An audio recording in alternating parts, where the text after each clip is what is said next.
G'day folks, and welcome to World of Tanks with the magnificent Margon. Well, it has been probably another week or so since I last did a video. Back at work now at long last, so it basically allows me a bit of free time as such. I've just been flat out busy with doing things on my holidays and stuff like that because I've had 5 weeks off from work.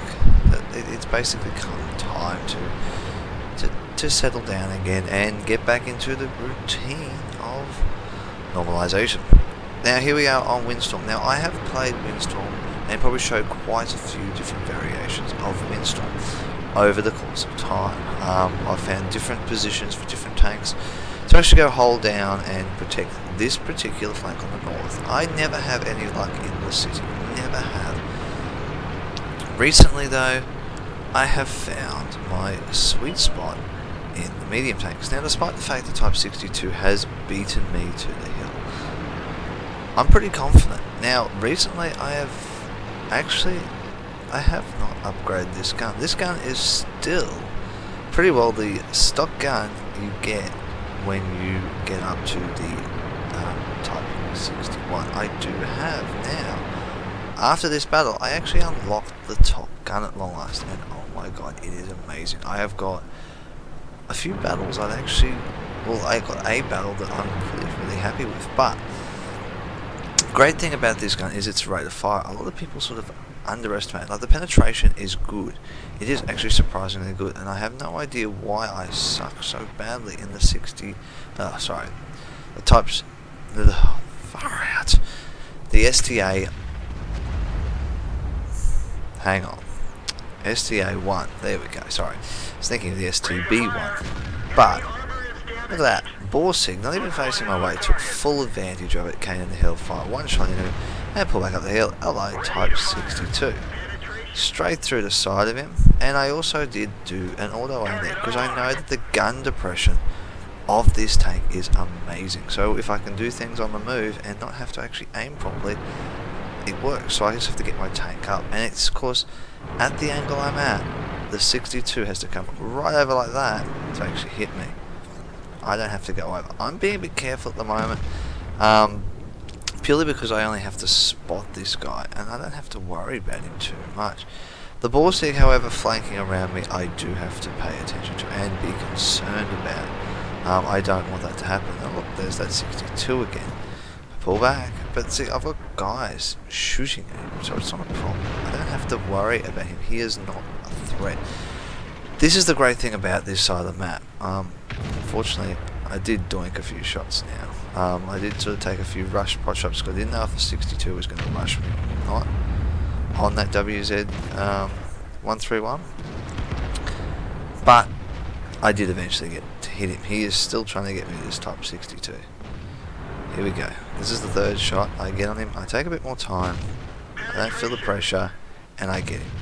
62 now has fallen back. Even better. Love it. But this is what I'm talking about. We've dominated and controlled. I thought I could hit him. Just hit the hill. Obviously, despite the fact I can see him, it's the tiniest of gaps. I still thought maybe I could pull up, and no. Then I worked out that looking through the tree after it was knocked down, you can see that I don't have much of a shot. But then, however, there's a Waffenträger. I'm still trying to hit this boss. Then realise the E25 is pressuring me on this hill. Well, you're not pressuring me much. See, you can't get me. You can't get me. And I'm not really that concerned with him. I knew he'd get killed and taken out.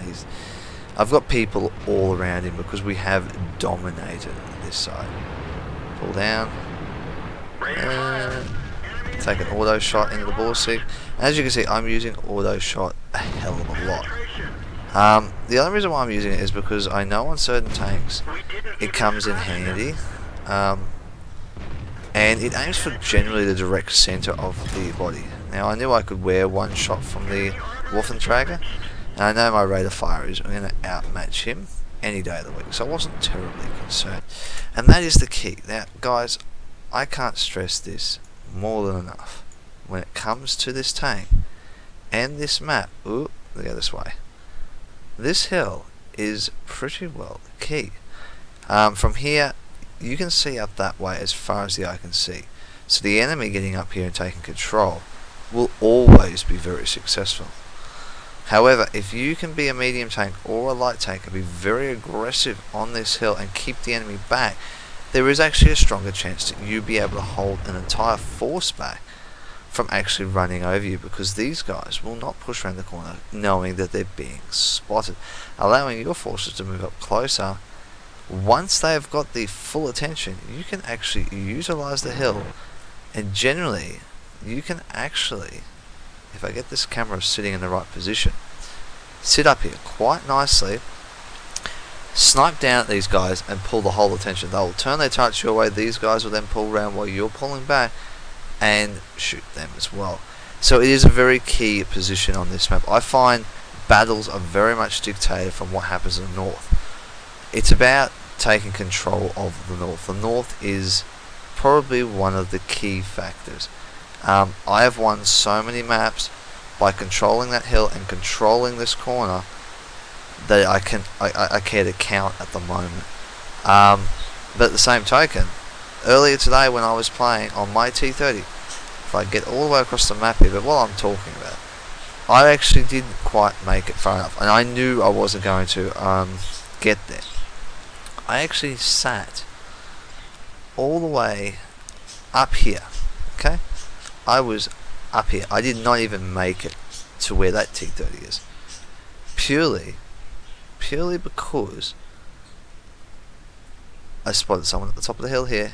It was AMX 1375 and he spotted me. He had full control over this whole area. I got pinned down in this position, knowing that if I moved up there, and of course I had a scumbag on the map, I would be in prime scumbag location, crossing here. So I held down here. Lo and behold, 1375 came around here, completely protected, not being able to be shot at because of this hill, managed to zigzag up here and spot me. Next thing I know, he's come through up around here. The Borsig that was with me, we both got stuck here. There was no hope for us. We got medium tank rushed. They came down the hill, terrorizing everyone that was left and capped us out. That is why the north on both teams' side are very critical to control. So both teams need to be at this hill almost at the same time. Now my Type 61 and my STA1 were fast enough to get to this hill to put pressure on. I did take a risk and a gamble of taking damage crossing here, as you saw. As soon as you pop out through here, you are spotted instantaneously, and you're just praying that the guns that they have do not hit you by the time you get to basically here. And that is what this map is all about. It is about being key. Now I didn't really want to take another hit, so I decided to play it a bit more cautiously for the rest of this battle. I came around here to take shots at the Wolfenträger and knew that I wasn't going to get anything. There's our two heavy tanks there. There's no point in me worrying too much. Did auto aim, and there was not much point. I wasn't going to get a very accurate shot, so I didn't waste my shot on that tank anymore. I'm doing already 1600 damage, as you can see in my damage meter at the top. I was pretty happy with what my result was. Saw the Foch going across, wasn't worried. However, I did see the KV-13. Now KV-13 is relatively strong. As you can see, he's just bounced one of my shots. But I thought I can pull back and let the T30 take some damage. He's got a great hold down turret, and there's no point in me risking too much of my tank to a tank like that. In hindsight, I probably could have gone after the Foch now, but I have my eyes fixed on this E75. Now, the E75 to me was a bigger threat. The Foch was actually running away down the other side of the hill, so I'm not terribly worried about him. But the E75 is terrorizing our light tanks, and he's pretty well got an 8.8 pin down. So I thought, well, why not? I'm going to go down here now, and I'm going to put a bit of pressure on him. I know I can penetrate the E75 with the flat panels on the back, so why not take the sneaky shots? And that was just a critical hit. Unfortunately, he was very much angled, but I did do damage to his wheel. I knew that from this angle I could plant one straight through his upper plate, but oh, I just wore one back. But he actually, I believe, has killed my driver now. It's not registering though, but I have had my driver killed. So I thought, well, I got a whole team coming. What's the point in risking my tank and killing it when I can just keep this E75 lit up? I've got the momentum of the hill to get down, and I can still got the momentum and speed to pull back. Look at this. Okay, very, very simply, like, realistically, you got an AT, a T30, and the 8.8 coming in after you, and you really want to try and destroy me. He's actually turning on the 8.8 now. He's fired and hit the 8.8. I've rushed around the corner, and he's been taken out before I could get to him. Simple as that.